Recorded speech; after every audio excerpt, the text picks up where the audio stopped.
Réveillez-vous!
Il y avait autrefois, aux confins de l'Asie centrale, un pays d'une grande beauté qui ne pouvait rester pur au cœur des hommes.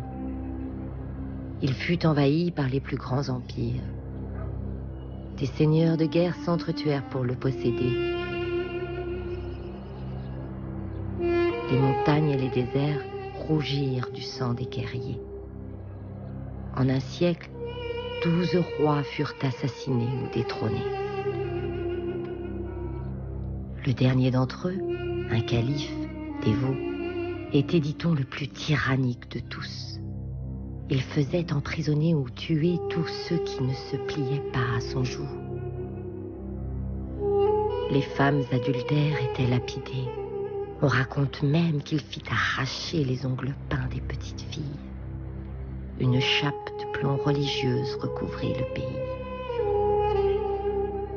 Mais le jour où cette guerre toucha en son cœur la capitale du Nouveau Monde, une armée d'hommes blancs déferla. Elle libéra le peuple, nettoya le pays de ces fous de Dieu, et leur obscur chef, le Mollah Omar, disparut. Un jour, 3 jeunes femmes venues, elles aussi d'Occident, fascinées par l'énigme de cet homme au cœur de pierre, ont décidé de partir à sa recherche.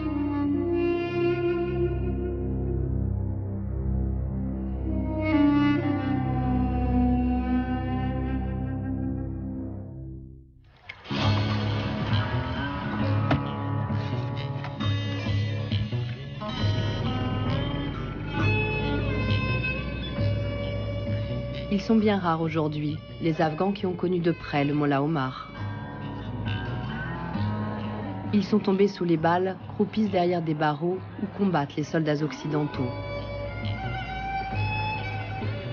Il reste une poignée de survivants à Kaboul, la capitale afghane. Les anciens officiels du régime taliban.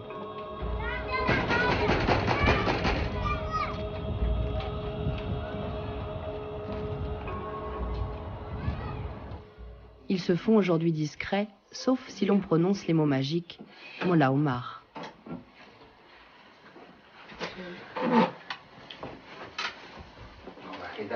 On doit vous poser un micro, désolé. Allez-y, je connais. Mollah Omar n'a jamais voulu devenir roi ou prendre le pouvoir. Il a voulu rétablir la paix dans le pays, instaurer la loi islamique et se débarrasser du mal.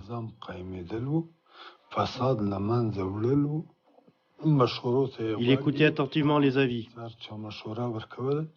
Quand on lui demandait conseil, il écoutait d'abord, puis prenait le temps de réfléchir pour prendre la meilleure décision pour le pays, la population ou ses amis. Mollah Omar, un sage? J'ai écrit, lu, dit son nom des centaines de fois, pourtant je ne sais rien de lui. C'est absurde. Cela fait des années que nous traînons nos guêtres en Afghanistan. Leslie derrière sa caméra, Bêteux qui travaille depuis 2 ans sur une biographie du Mollah, et moi. Alors nous avons décidé de plonger dans son univers, jusque dans les régions les plus dangereuses d'Afghanistan. Pour le connaître, il faut accepter d'être dérangé dans nos certitudes. Avec vos hijabs, vous êtes encore plus voilés que des Afghanes. C'est drôle. Je m'appelle Wakil Ahmad Mutawakil. Je viens de la province de Kandahar. J'ai d'abord été directeur de l'information et de la culture sous le régime taliban. Puis je suis devenu conseiller du régime.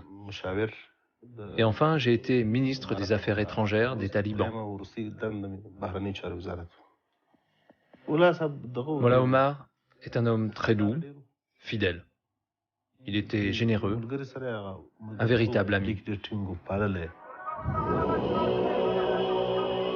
Son vrai visage, bien peu d'hommes le connaissent. Le chef des talibans a su rester anonyme pendant 20 ans, en fuyant les appareils photos. Des clichés circulent pourtant, certains repris en boucle par la presse mondiale, d'autres utilisés par le gouvernement américain pour mettre sa tête à prix.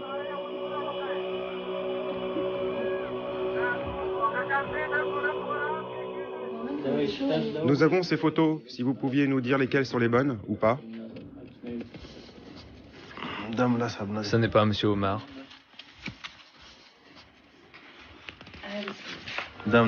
Celle-là, c'est Monsieur Omar. Celle-là, oui. La photo a été prise en cachette. Ici, c'est pas lui. Là non plus. À l'époque, il n'était ni à la télévision, ni en photo. Alors, quand j'avais des vêtements neufs, les gens me confondaient et ils venaient m'embrasser la main en signe de respect. Alors je disais, ce n'est pas moi, Mollah Omar, je ne suis pas borgne. Il est né à Naoudé, à côté de Kandahar.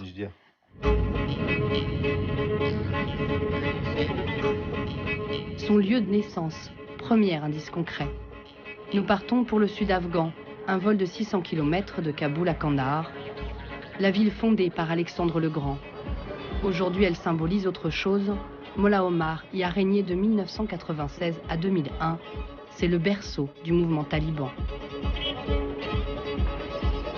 Continuons de remonter le temps. Mohamed Omar Otaki y serait né autour de 1960.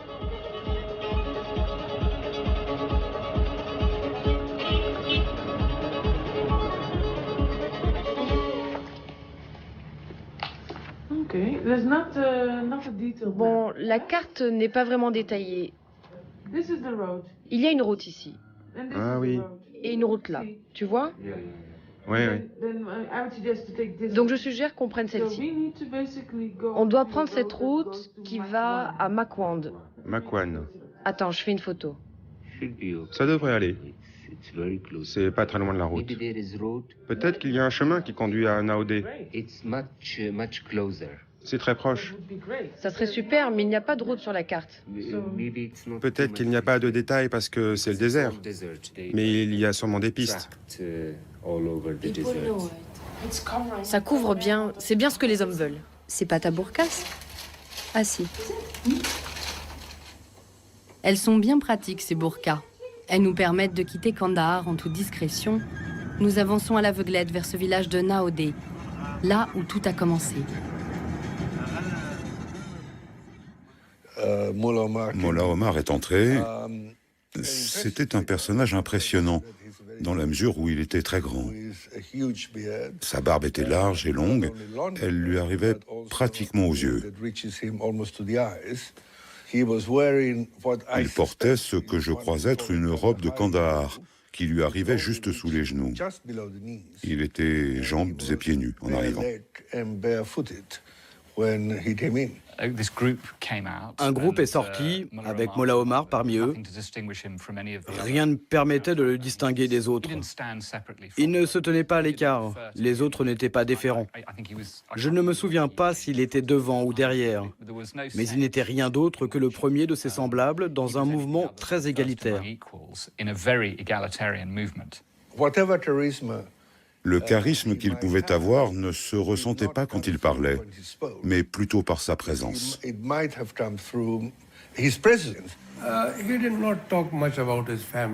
ne parlait pas beaucoup de sa famille. Il a juste dit qu'elle était très pauvre.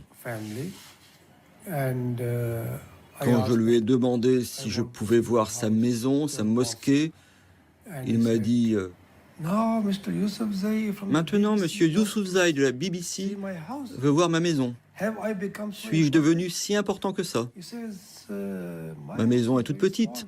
Ma mosquée est en terre battue.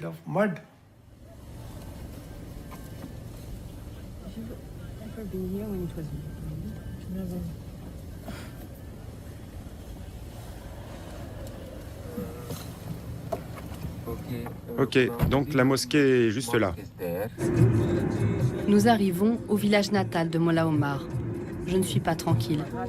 Les habitants sont très pauvres ici. À leur place, je me dirais que 3 occidentales valent leur pesant d'or.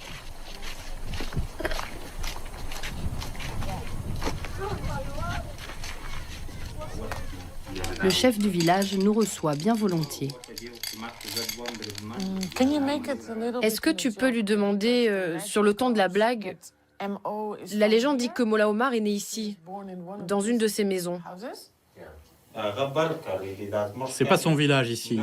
Nous, c'est Naouédé. Le sien, c'est quoi déjà? Naouédé.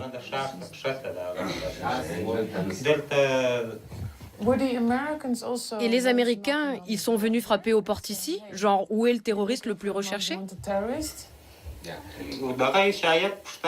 Bien sûr que les Américains sont venus poser des questions à nos barbes blanches. Même à toi, hein?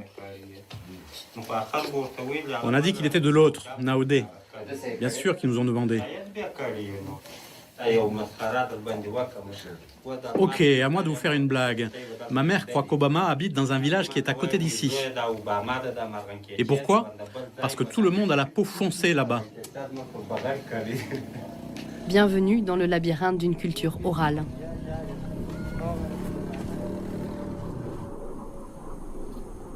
Il existe 3 villages du même nom dans la province de Kandahar.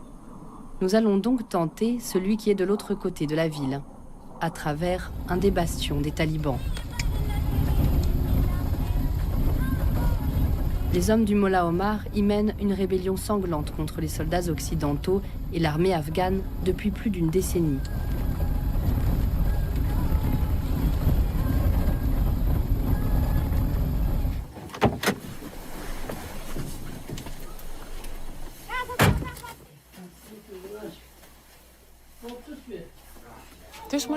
Ça peut aboutir à quelque chose, Sharif. Je le sens bien.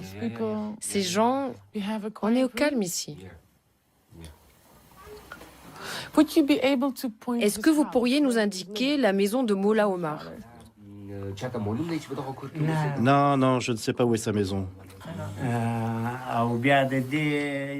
Vous savez, les gens sont partis travailler loin, au Pakistan, à Kaboul, dans les grandes villes.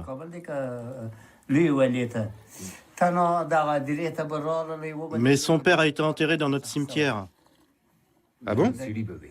Ouais, c'est ce que tout le monde dit, oui, que le père de Molla Omar est enterré ici. Il venait avec les membres de son cabinet. Il y avait 6 ou 7 voitures qui étaient stationnées là-bas à l'entrée. Je me disais que peut-être des gens participaient à une réunion. J'ai pas pu savoir s'il s'arrêtait sur une tombe en particulier ou pas. Et il venait souvent? Ah oui, tous les jeudis. Mohamed Omar devient orphelin à 3 ans.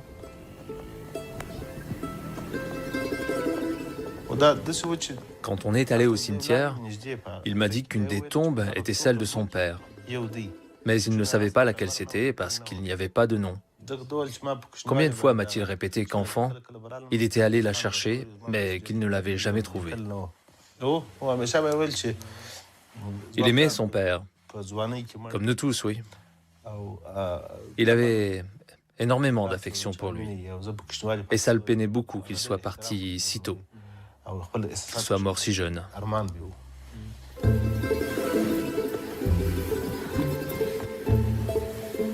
Maladie, meurtre, le doute subsiste.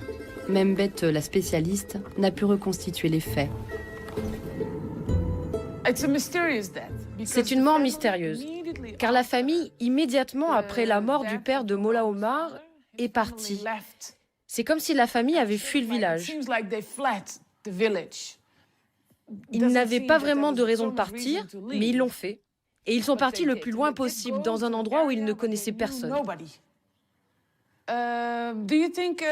Sinon, c'est comment la sécurité? Ça se calme? Ok, on verra.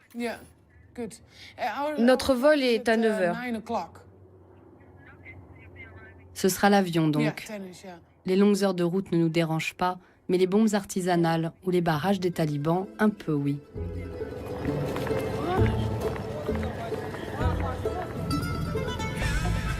La province d'Uruzgan est loin dans les terres, perdue en plein centre du pays.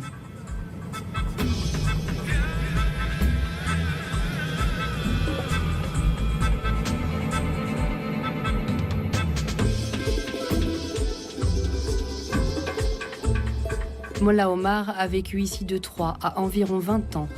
Et s'il y était revenu pour se cacher? Le district de Deraoud est particulièrement isolé.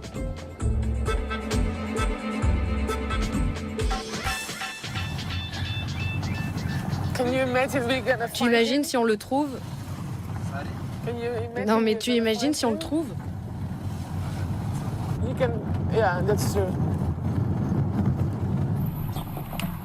Une fois arrivés, seule la police accepte de nous loger. Le contact clé de Beth est supposé nous y rejoindre. Espérons qu'il ne se sente pas insulté ou menacé. Koudouz soutient possiblement les talibans. C'est un ami d'enfance du Mollah Omar. Salam. Salam alaikum.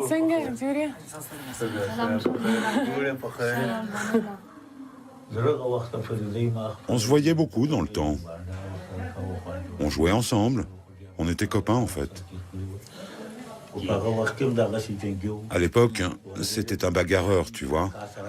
Il se disputait avec sa mère, avec son oncle, même avec moi, avec tout le monde. Et quand il était de bonne humeur, c'était le plus drôle de nous tous.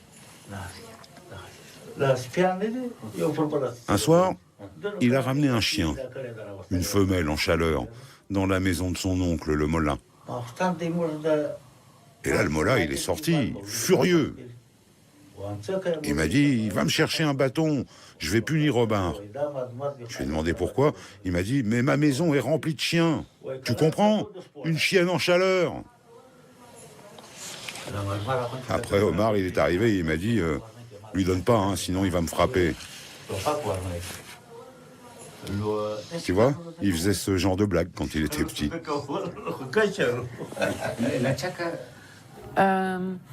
On peut venir toutes les 3 dans ton village de Tanguy en burqa? Ah non, c'est pas possible, c'est que des talibans.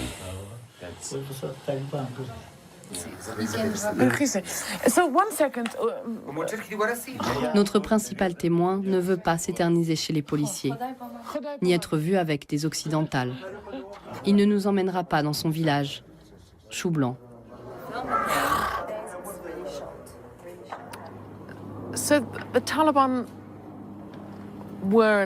Les talibans étaient et sont toujours un groupe bizarre, comme une fraternité fermée. Une fraternité dont on ne pouvait faire partie qu'en venant de certaines madrasas. Surtout à une époque où il n'y avait ni Internet, ni télé, ni téléphone, juste la radio. C'était à peu près tout.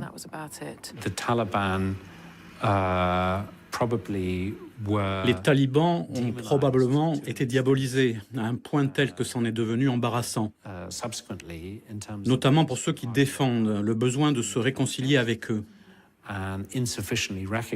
Nous ne les avons pas assez reconnus comme une expression de la société afghane. Peut-être pas la plus importante, ni la plus aimable, mais ils représentent une expression légitime de l'expérience historique afghane et de sa culture. Nous sommes toujours dans cette province d'Uruzgan, avec une nouvelle piste, un chef de tribu que Betheu a déjà rencontré. La confiance est mutuelle. Kader Haïdari accepte de nous conduire dans le village du Mollah Omar. Il est où le chauffeur? Il est ici. Tu n'as pas ta burqa, c'est la mauvaise. Une mauvaise burqa. Elle est plus courte. J'avais pas vu. C'est drôle. Oh my God. Pour d'obscures luttes de pouvoir, Haïdari a choisi de s'opposer aux talibans. Il lui en reste d'ailleurs plusieurs balles dans le corps, mais avant ça, il était un de leurs fervents soutiens. Haïdari se souvient bien du Mollah Omar, un petit gars du cru.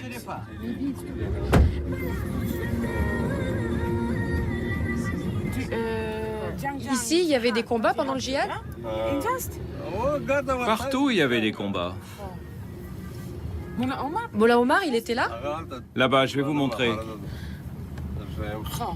D'accord.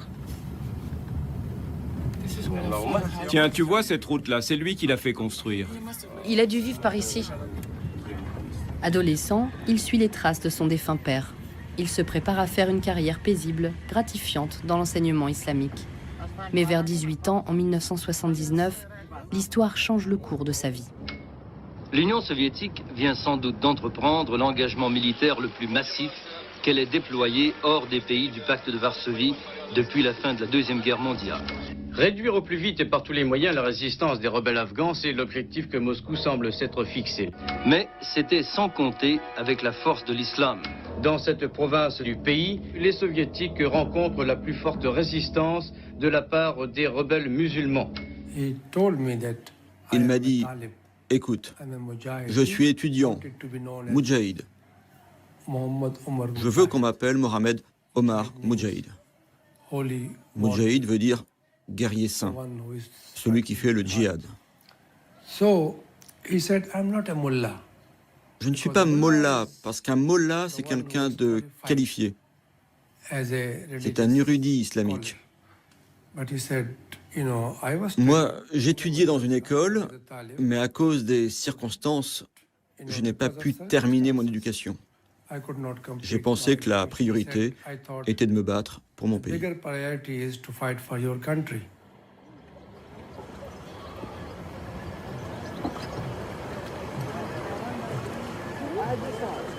Dans ce village perdu d'Uruzgan, Omar fait ses premières armes. Comme notre hôte, Haïdari, il était à peine adulte. On vieillit vite en Afghanistan. La violence fait toujours partie du paysage. Simplement, ce ne sont plus les mêmes belligérants. À l'heure du retrait des soldats américains, les Afghans s'entretuent pour le pouvoir.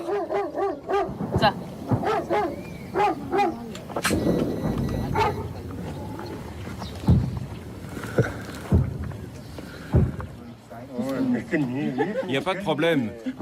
Faut pas avoir peur. Allez, venez, venez.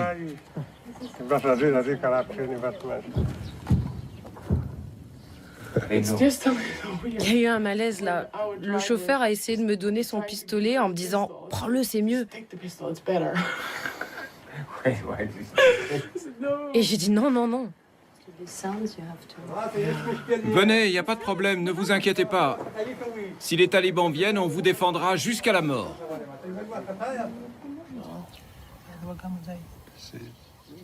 Les combats là, c'est qui? Les talibans? Je ne les connais pas. Ils sont de l'autre côté de la rivière. Vous vous rappelez de Mollah Omar? Je m'en rappelle très bien.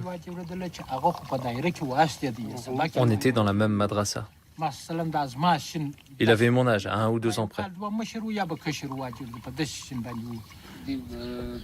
vous souvenez de la première fois où vous l'avez vu? J'étais petit en ce temps-là.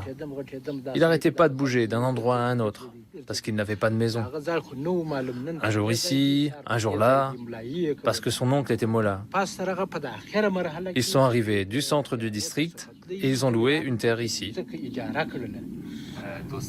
Ils s'entendaient bien entre eux? Nous, ça ne nous regardait pas, leur relation.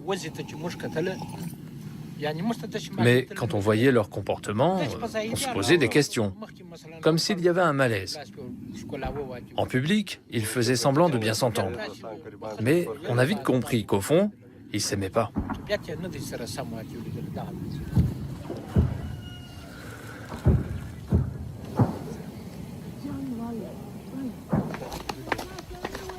La maison de famille de Molla Omar est à quelques centaines de mètres, juste à côté de la ligne de front.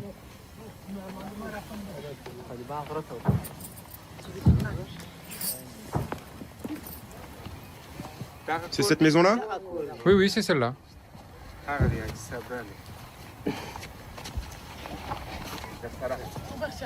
Rentre, on ne peut pas y aller, nous.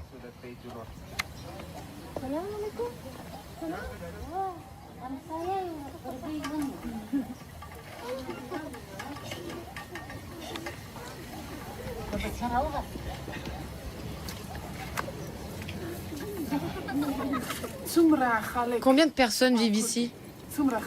Chez nous, 5. 5 personnes. J'ai un fils et 2 filles de leur mère.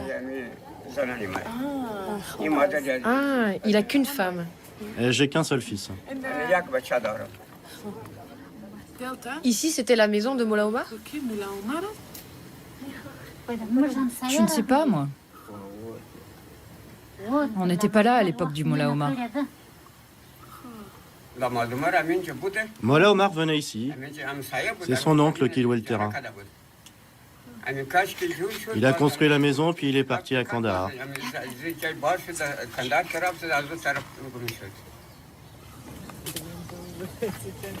Sa famille a bien vécu ici, oui. Mais Omar, dès ses 12 ans, n'y habitait, semble-t-il, déjà plus. En fait, quand il est arrivé dans le village, il est tout de suite allé vivre dans notre madrasa. Il était en froid avec sa famille?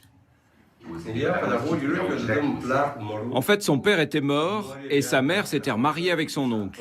C'est ça l'histoire. Il était malheureux que sa mère se soit remariée. Ah, d'accord, je comprends. Il n'était pas content qu'elle se remarie avec son oncle. C'est ça l'histoire. Avec son oncle, oui, c'est ça. Pour ne pas laisser une veuve seule, on lui fait épouser le frère du défunt. Une drôle de tradition afghane. Je comprends mieux pourquoi Molla Omar l'a fait interdire quand il était au pouvoir. Adolescent, il devient le mouton noir de la famille. Pas étonnant non plus qu'il ait fait de ses camarades de madrasa, avec qui il combat les Russes, une deuxième famille. Il dormait dans cette pièce. On en a passé du temps ensemble ici. Ici et dans la pièce d'à côté.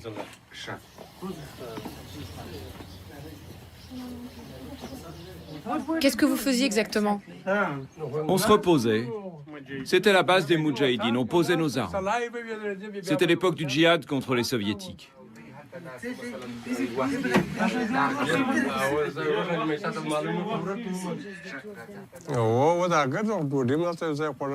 On a passé beaucoup de temps ensemble. Il allait et venait, on partageait nos repas, c'était une période très douce. Il n'est pas venu une fois, mais des dizaines de fois. J'avais confiance en lui, on s'entendait bien.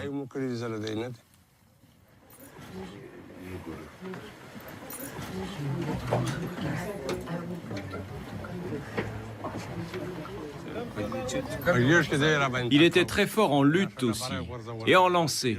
Vous voulez voir? Ah, il veut nous montrer le lancer de pierre. Tu la prends et tu la lances là-bas. Poussez-vous les enfants. Poussez-vous les petits.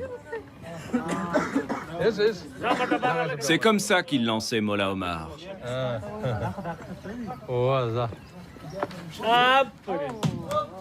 Voilà. Et Molla Omar lançait vraiment comme ça? Oui.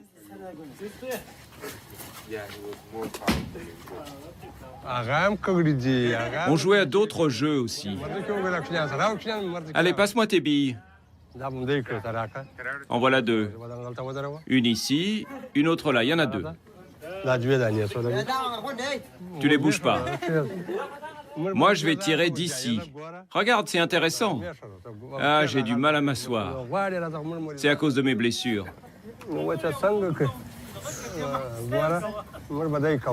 Regarde, on faisait comme ça. Je vais tirer une bille à côté de l'autre. Et je joue à la place de l'autre. Et je tire. Là, je vais tirer ta bille en deuxième. C'est bon, j'ai terminé, j'ai tout gagné. Il jouait comme ça, Omar. Passe-les-moi, mon fils. Allez, on va boire du thé. Des guerriers jouant à des jeux d'enfants. J'ai beau avoir vécu 6 ans dans ce pays, je reste toujours déconcertée par cette candeur inattendue. Mal aimé, en quête d'une figure paternelle, Omar veut s'illustrer dans la lutte contre les soviétiques. À 20 ans, il quitte cette province oubliée d'Uruzgan avec son commandant et une poignée d'amis, tous étudiants en religion. Mollah Omar retourne à Kandahar, nous aussi.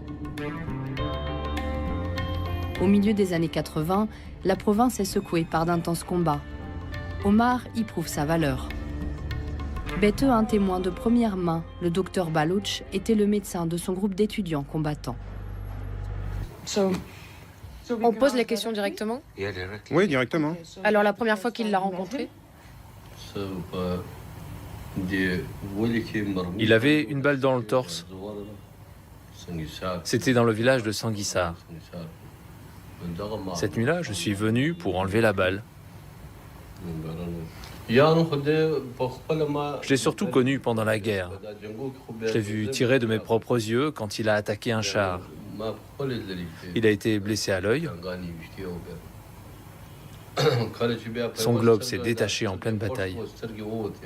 C'était pendant des combats.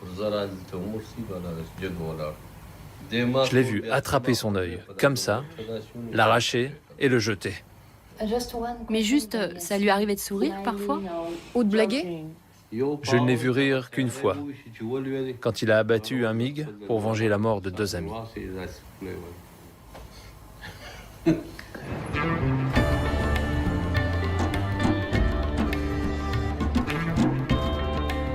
Sanguissar nous attire inévitablement.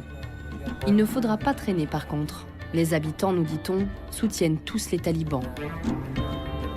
Sanguissar est le village mythique, en périphérie de Kandahar, où le Mollah Omar a créé son mouvement. Il s'y est installé quand il combattait les soviétiques.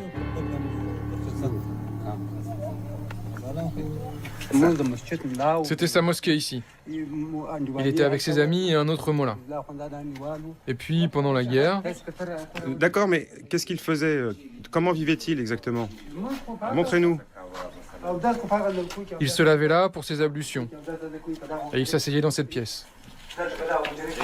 Ici, vraiment? Oui, il donnait ses cours ici, assis au milieu de ses amis étudiants. À cette époque, c'était le djihad. Soit il partait au combat s'il y en avait, soit il dirigeait la prière parce que c'était notre imam. Allez, viens, Hacham. On a été bombardés 75 fois un jour. Que Dieu me pende si je mens. La porte et les vitres de la mosquée ont explosé partout. Quand je suis sorti, je pouvais à peine voir mes mains, tellement il y avait de poussière. La rue était couverte de débris. Mais il se détendait parfois? Évidemment. Il tapait sur les marmites, comme ça, des tambours. Ils avaient un abri, leur repère, tous des talibans. Ils avaient une vingtaine de copains.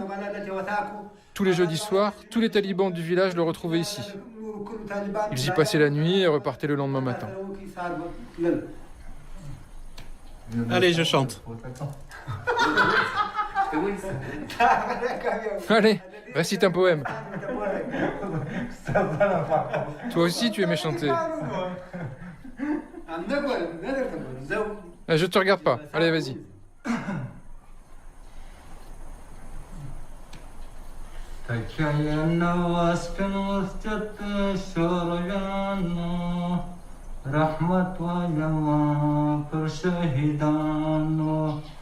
Mollah Omar n'a jamais complètement interdit la musique.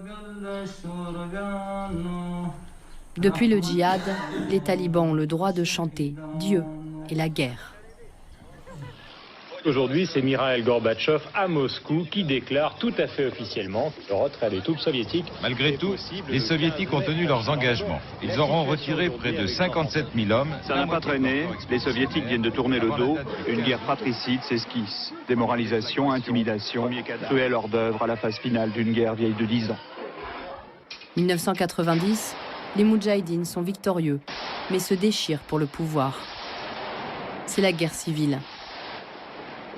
Mollah Omar a déposé les armes et repris ses études.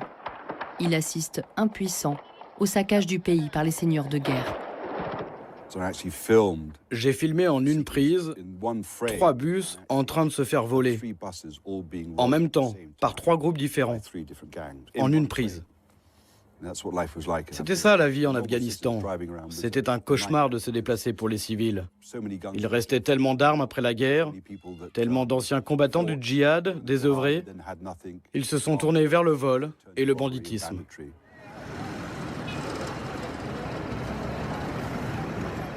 Kandahar est alors un champ de ruines conquis par des pillards. Amertume et sales souvenirs.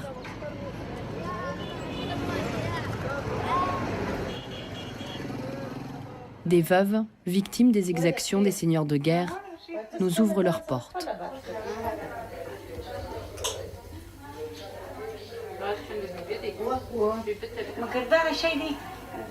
Nous ne pourrons jamais oublier cette barbarie. Ce genre d'horreur est inoubliable.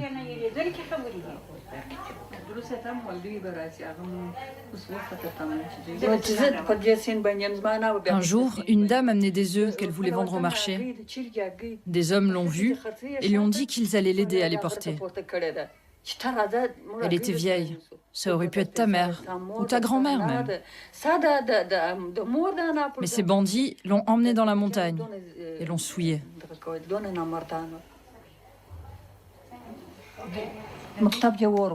Ils ont brûlé l'école aussi. Les hommes n'avaient plus le droit de venir vendre leurs légumes en ville. Les filles et les garçons ne pouvaient plus sortir.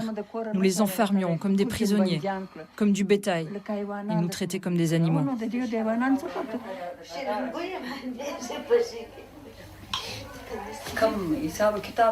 Ils ont pillé tout ce que j'avais à la maison.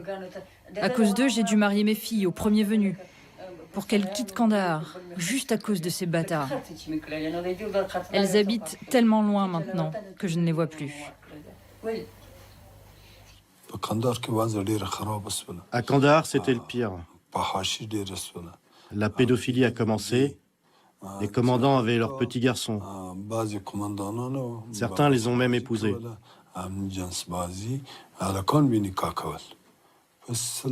Ils ont tué des centaines de milliers de personnes. Comment ils faisaient? Vous voulez savoir quelles horreurs ils ont commises? Eh bien, par exemple, ils ont coupé des têtes. Ils ont cousu au corps encore chaud qui tressaillait. Et ils ont appelé ça la danse des morts. La rumeur dit que tout vient de Mollah Omar lui-même, qu'il voulait un changement. Puis, on a raconté qu'il a vu la révolution dans un rêve.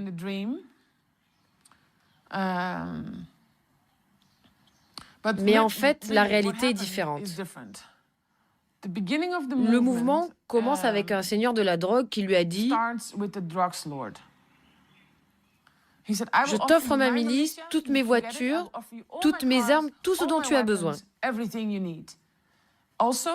La chose intelligente aussi est que ce seigneur de la drogue a organisé des rencontres cruciales avec tous les chefs tribaux locaux. C'est pour ça que Mollah Omar s'est lancé. Mais c'était une opération très risquée.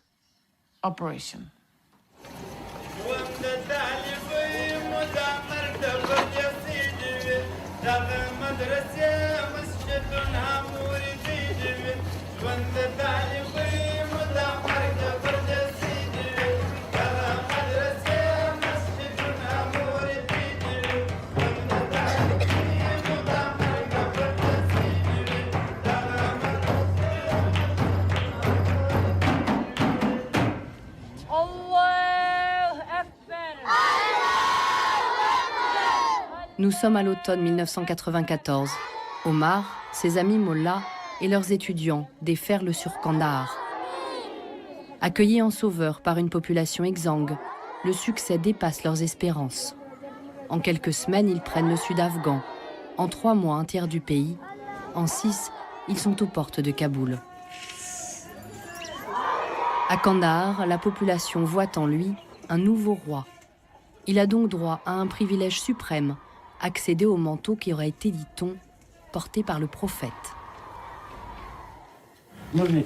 Je suis le 7e gardien du sanctuaire. Mon fils sera le 8e. Le roi a donné la garde du manteau à mon aïeul, car il avait réussi à ouvrir le coffre sans le toucher. Depuis, de père en fils, nous héritons de la charge.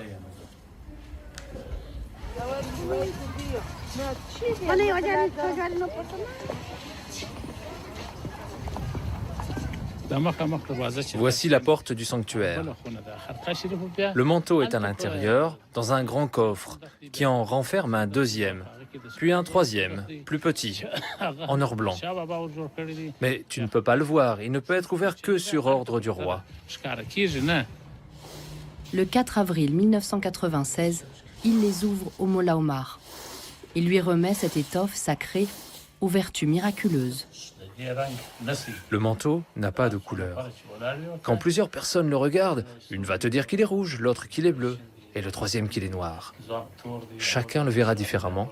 Tu ne verras jamais sa vraie couleur.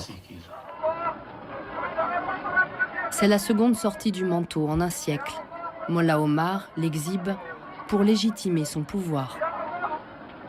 Le moment a été capturé par une caméra, la seule à avoir jamais filmé le chef des talibans.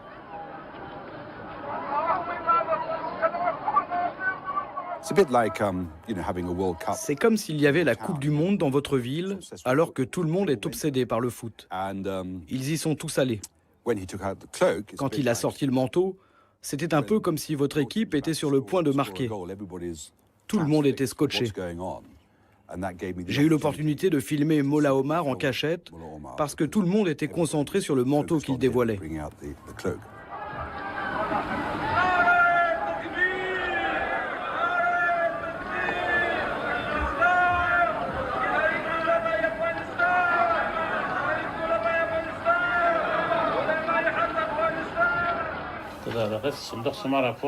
Quand je l'ai sorti de son coffre, j'ai dit à Mollah Omar de le porter et d'aller prier. Quand on prie, c'est vers la Mecque. Mais il était tellement ému qu'il restait tourné vers l'Est. J'ai dû lui dire, « Monsieur Mollah, tournez-vous de l'autre côté. »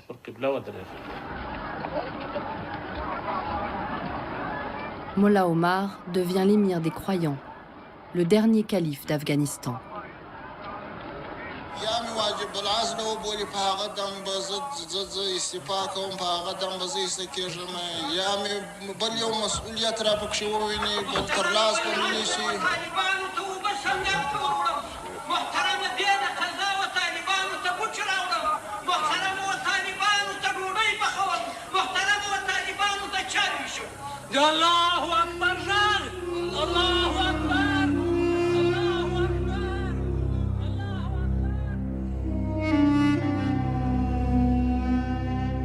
En Afghanistan, le nombre de femmes va traditionnellement de pair avec le statut social.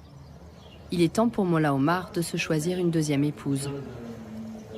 On dit tout bas qu'il serait allé chercher Guljana, une ancienne élève de Sanguissar. Ahmad est un de ses proches. Après le djihad, il avait un seul fils appelé Yacoub. Il avait sa femme et puis ce Yacoub.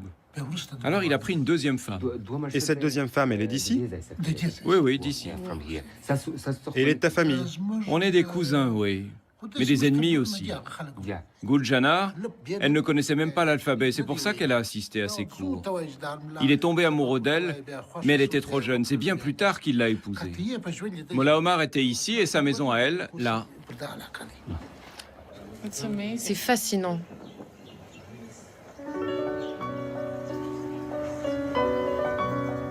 Mollah Omar, en amoureux délicat et patient, ce serait presque touchant si son régime n'était pas devenu un symbole de l'oppression des femmes. Ahmed ne souhaitait pas être vu trop longtemps avec des occidentales à Sanguissar. On aurait pu le taxer d'être espion. Il nous retrouve à Kandahar le lendemain.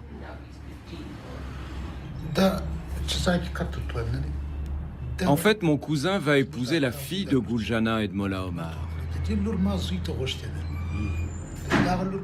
J'ai fait la demande moi-même. Je suis allé chez sa famille il y a 1 an environ pour discuter mariage. Ils ont aussi un fils. Il s'appelle Khalil.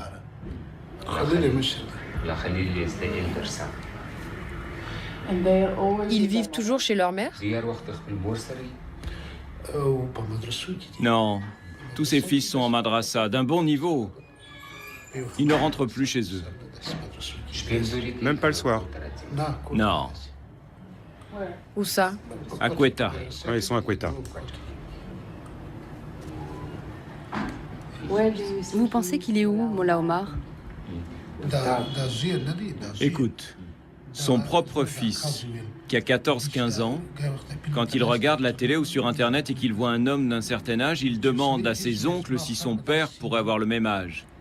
Alors comment est-ce que moi, je pourrais savoir où il est?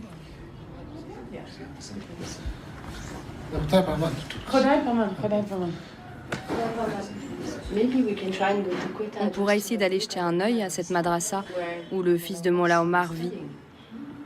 Que ce soit vrai ou pas d'ailleurs. C'est juste un voyage.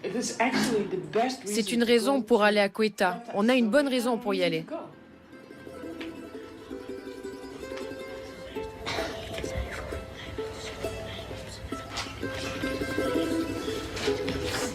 Dès 1994, les talibans afghans, réfugiés notamment à Quetta, au Pakistan voisin, viennent soutenir leurs frères d'armes. 4 ans plus tard, 90% de l'Afghanistan est pacifié. Le Mollah Omar pense bien faire. Il laisse le soin aux érudits religieux de rétablir l'ordre, par l'exemple. Terminer la criminalité, fini l'opium. La paix est revenue, oui. À coups de prison, d'amputation, de peine de mort. Interdit les jeux d'argent, la musique et la mode occidentale. Les traditions rurales envahissent l'Afghanistan. J'ai été présentée au cercle rapproché du Mollah Omar. Ils m'ont dit que, comme j'étais une femme afghane, que j'aidais la population, j'avais le droit de continuer mon travail. J'allais de district en district pour aider gratuitement les femmes. C'était bien qu'on puisse travailler avec d'autres femmes, qu'on puisse soigner les femmes malades. Mais on ne pouvait ni parler aux hommes, ni travailler avec eux. C'était ça le vrai problème. D'abord, ce ne sont pas les talibans qui oppriment les femmes dans ce pays. Elles étaient étouffées avant les talibans, donc c'est une idée fausse. Et aujourd'hui, vous ne trouvez pas de femmes qui sont vraiment affranchies, qui font ce qu'elles veulent. C'est culturel. Les talibans étaient vraiment en harmonie avec leur propre culture. L'oppression des femmes en Afghanistan est une chose culturelle et non religieuse. C'était une histoire complexe. Il fallait toujours faire le tri entre la vérité et les mensonges. Je vous donne un exemple. Il y a ce mythe répandu que les talibans coupaient les doigts des petites filles qui portaient du vernis. Ce n'était pas vrai. Quand je l'ai exposé, j'ai été accusée d'être une amoureuse des talibans. Il y avait toujours du bon et du mauvais avec les talibans. Ils n'ont jamais dit que c'était interdit pour les filles d'aller à l'école, mais que c'était trop dangereux. Un nombre colossal de filles allaient à l'école à Kaboul, dans les maisons. Des écoles entières clandestines fonctionnaient. Les talibans ont fermé les yeux. Nous avions un projet pilote de construire 40 écoles de filles et 40 de garçons. Les talibans tenaient à cette égalité. Ok, pourquoi pas, comme dans le reste du monde. Donc ce projet de 40 plus 40 était presque scellé. Mais là, je ne citerai pas de nom, les Nations Unies ont décidé que ce serait tout ou rien. Des écoles de filles partout en Afghanistan ou aucune. Les talibans m'ont dit, tu vois, vous n'êtes pas sérieux, on ne peut pas vous faire confiance. Et ils avaient raison, on ne tenait pas nos promesses. Mais le chef des talibans ne s'implique pas dans cette querelle sur l'éducation. Il n'est pas à Kaboul, il dirige le pays depuis Kandahar, depuis la maison du gouverneur de la province. Elle est toujours là d'ailleurs, simplement les locataires ont changé.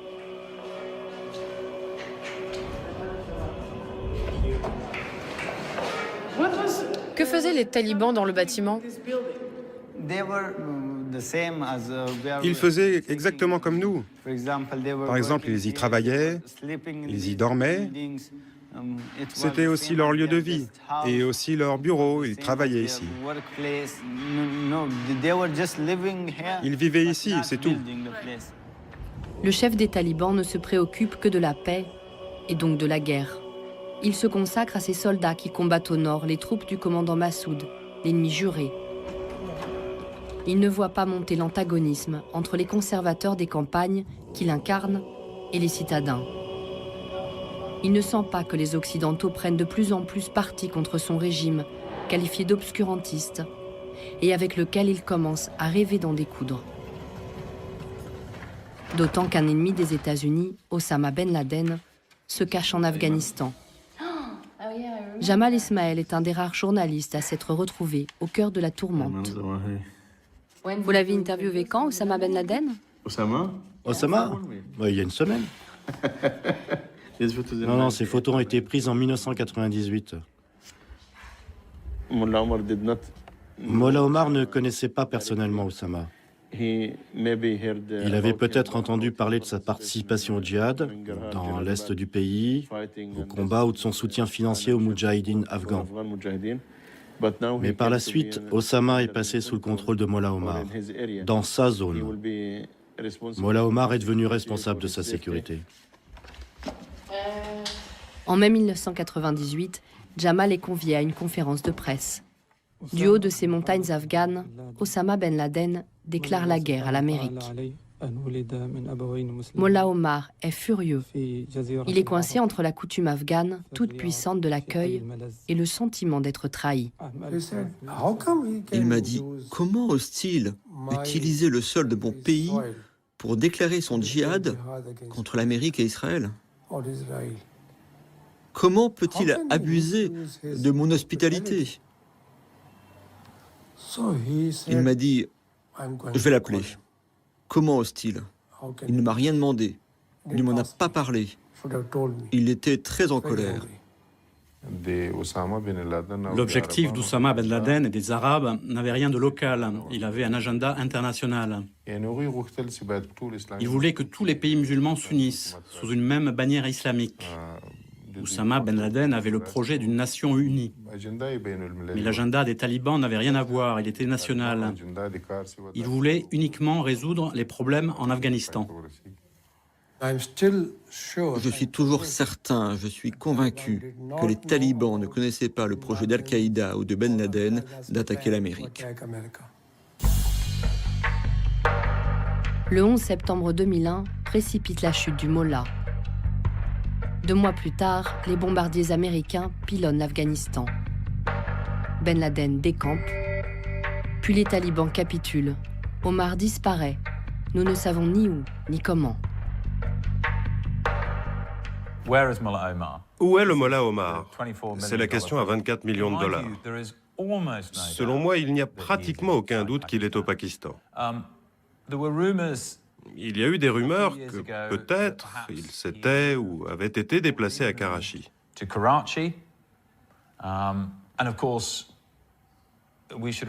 Bien sûr, n'oublions pas qu'en 2010, Mollah Bradar, le numéro 2 du mouvement à l'époque, a été capturé à Karachi ou à côté de Karachi.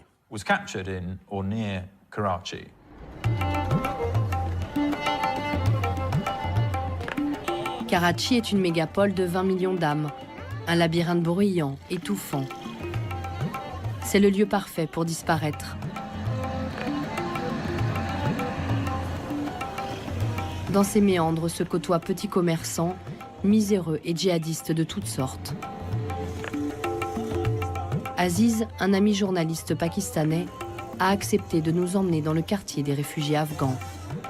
L'adjoint et meilleur ami du Mollah Omar a été capturé quelque part ici. Baldia, c'est de ce côté. Ici, c'est dangereux pour nous et aussi pour les étrangers. Oui, parce que ces quartiers appartiennent aux talibans. Il y a des talibans pakistanais et des talibans afghans. Dans cette zone, le Mollah Omar a passé du temps. Il a vécu ici, en 2010. Ouais, Mollah Omar. Comment sais-tu qu'il a vécu ici? Ce sont nos sources, des sources fiables, qui ont dit que le Mollah Omar, quand il était à Quetta... Le chauffeur dit qu'il faut faire attention. Oui. Donc, selon des sources, il a passé du temps ici. Dans quelle rue? Je ne sais pas dans quelle rue. C'est bien trop grand ici.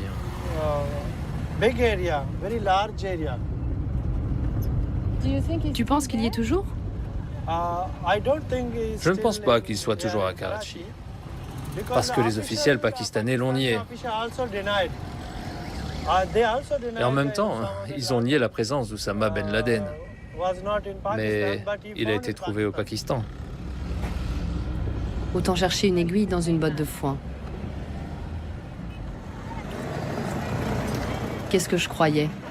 Tomber sur le Mollah Omar à l'improviste? En train de boire un thé?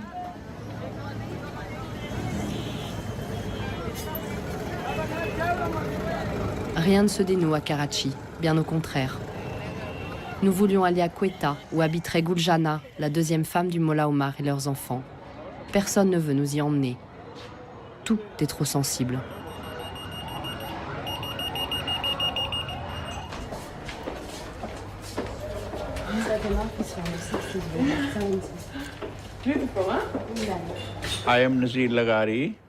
Je m'appelle Nazir Legari, je suis le rédacteur en chef du Jang, le premier journal du Pakistan.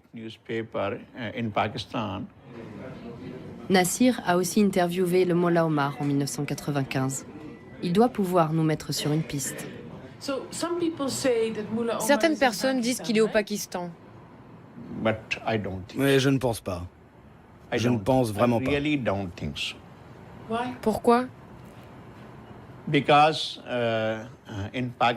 que tout le monde sait qu'au Pakistan, la CIA travaille clandestinement ou ouvertement. Et les renseignements pakistanais aussi. Qui pourrait garder les déplacements du Mollah Omar secret? C'est le grand mystère. Absolument. Un grand mystère. Le plus grand mystère au monde, c'est où est Mollah Omar? Et comment il va? Où il est? Comment il mange? Boit? Comment il s'assoit? Où il dort? Tout. C'est un mystère, on le sait tous.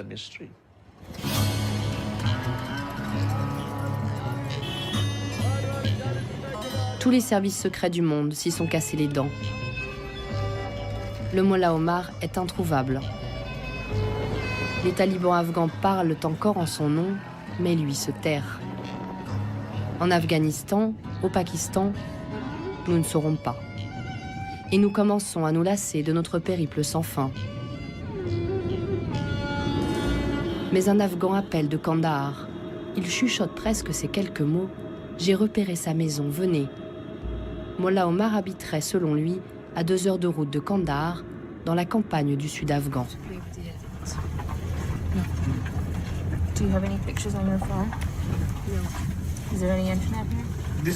C'est la maison de Gullara.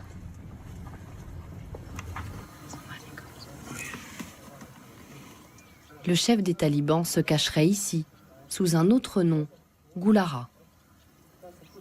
Il vous fait dire qu'il refuse radicalement. Il ne veut voir ni caméra, ni journaliste. Est-ce que... On a dit qu'on ne filmerait même pas. Mais non, il a refusé. J'ai pris son numéro. Il m'a donné un faux numéro. C'est peut-être Mollah Omar qui se cache. Hein? C'est Mollah Omar qui se cache. Non. Je montre mon visage, non? On n'a plus rien à perdre. Vas-y.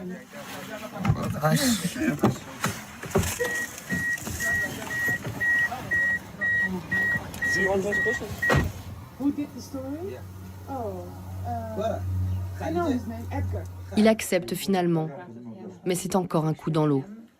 Ce n'est pas le Mollah Omar, je reconnais cet homme. Sa photo circule depuis une décennie. Elle est partout sur Internet, c'est un sosie. C'est pas vous là non plus? Je vais lui montrer. Monsieur Goulara, c'est votre photo, ça? Oui. C'est quoi? Demande-lui. C'est une photo de moi. Un homme est venu, il a dit qu'il voulait me prendre en photo là-bas. Tu vois la maison là? Il m'a pris en photo là-bas. C'est une photo, tu vois. Comme celle-là, du djihad, quand j'étais jeune. Il voulait me prendre en photo et je lui ai demandé pourquoi. Il m'a dit que c'était pour un journal américain. Parce que j'étais un ancien moudjahid. Après ça, je suis sorti et j'ai mis mon turban.